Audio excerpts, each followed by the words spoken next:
Bilis, lakas, liksi at husay, yan ang ipinakita ng mga kapulisang kalahok sa Civil Disturbance Management Competition ng NCRPO. Ang nasabing kompetisyon ay nilahukan ng mga matitikas na kapulisan mula sa 5 distrito ng pulisya ng NCRPO at RMFB.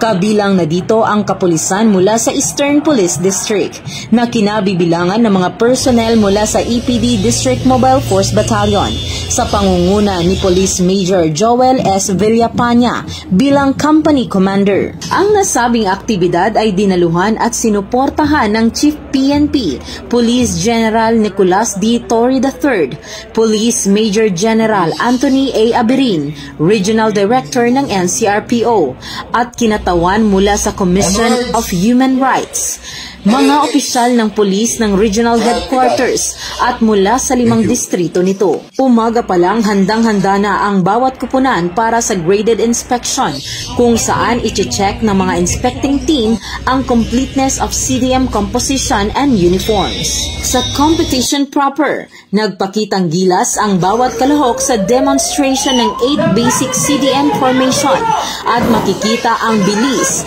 lakas at galing ng bawat kalahok. Layunin ng nasabing aktibidad na may pakita ang husay ng kapulisan ng NCRPO sa CDM 8 Basic Formation Execution, kung saan ito'y ginagamit para sa isang peaceful dispersal and effective crowd control sa tuwing may nagaganap na rally o mass protest. Isa din itong paghahanda ng kapulisan sa darating na SONA ni President Bongbong Marcos Jr. Dito din na ipapakita ang teamwork at sportsmanship ng bawat kupunan. Sa huli, nasungkit ng Eastern Police District ang 2nd place. First place naman ang Southern Police District.